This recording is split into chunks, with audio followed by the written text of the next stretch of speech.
Okay, so let's get into it. We often talk about knowing about things like mindfulness, like emotion regulation. But how do we actually, you know, use them? That's the key question, isn't it? Moving from just knowing to really doing. Exactly. Yeah. So today we're doing a deep dive into how these two powerful skills, mindfulness and emotion regulation, can genuinely shift things for you day to day. Yeah, they're really interconnected. We're looking at how they tackle that feeling, that sense of being maybe disconnected or just overwhelmed. These aren't just abstract ideas, they're practical tools. Right. And for many of you listening, you might know the basics. Mm.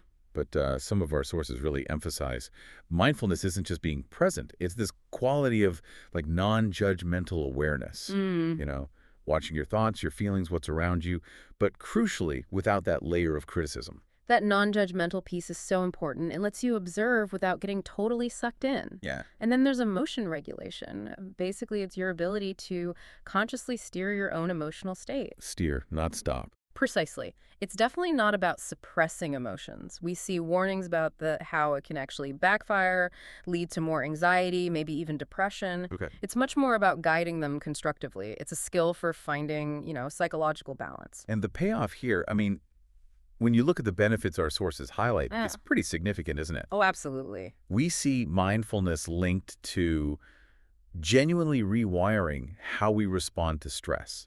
Not just feeling calmer, but actually building resilience.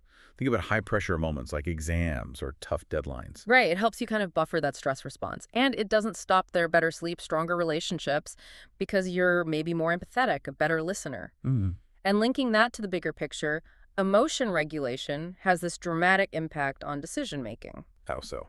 Well, when you're less reactive, less overwhelmed by emotion, you tend to make more rational, considered choices. Okay, that makes sense. Quieting the internal noise, as some sources put it. Yeah, exactly. So both skills together really boost overall well-being. They strengthen your connections with others, even help with productivity. And conversely, ignoring or suppressing emotions, well, that's linked pretty clearly to potential physical and mental health problems. Okay, so we've got the what and the why. People listening are probably thinking, all right, sounds good, but how do I actually start doing this? What are some practical steps? Well, one really accessible technique is the simple focus on your breath exercise. Just for 5 minutes maybe. 5 minutes, okay. Close your eyes and just focus on counting your breaths.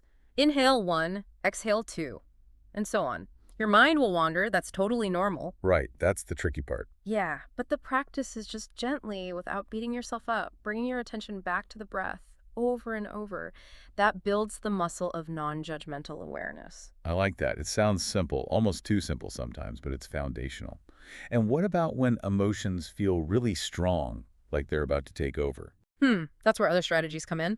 One key one is called reappraisal. Reappraisal. Yeah, basically changing how you think about a situation to change how you feel about it. So you get, say, a really frustrating email. Instead of immediately reacting with anger, Which is easy to do. so easy, you pause and you ask yourself, okay, is there another way to look at this? What might be going on for the other person? You're reframing it. So you create a little space between the trigger and your reaction. Exactly. And building on that, there's a great little tool called STOPP. STOPP. Okay, what's that stand for? It's stop, just pause, take a breath, observe what are you thinking and feeling, pause again, give yourself a moment, and then proceed.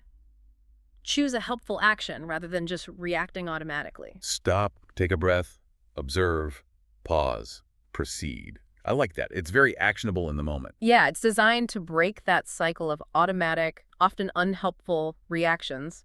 And underlying all these techniques, our sources really hammer home the importance of basic self-care, don't they? Absolutely. You can't regulate emotions well if you're exhausted or unwell. There's this acronym, Please Master. Please master. Yeah. PL is treat physical illness, eat healthily, avoid mood-altering substances, sleep well, really crucial, exercise, and master something daily, achieve something small to get that sense of competence. Right, it builds a foundation. It really does.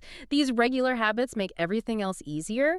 They build your baseline resilience, so emotional regulation feels less like effort and more like your default state. So, wrapping this up, what's the main takeaway here? I think the core message is that, look, emotions are natural, they're powerful, they're part of being human, but you do have the capacity to manage them, to guide them. You're not just at their mercy. It's a skill you can learn. Absolutely. It's not some fixed personality trait. It's learnable. Which leaves us with a question for you listening. Yeah. What might change if you consciously chose, even just sometimes, to observe your emotions, respond thoughtfully, instead of just getting swept away? Yeah, how could that reshape maybe your toughest interactions or the big decisions you face? Definitely something to think about.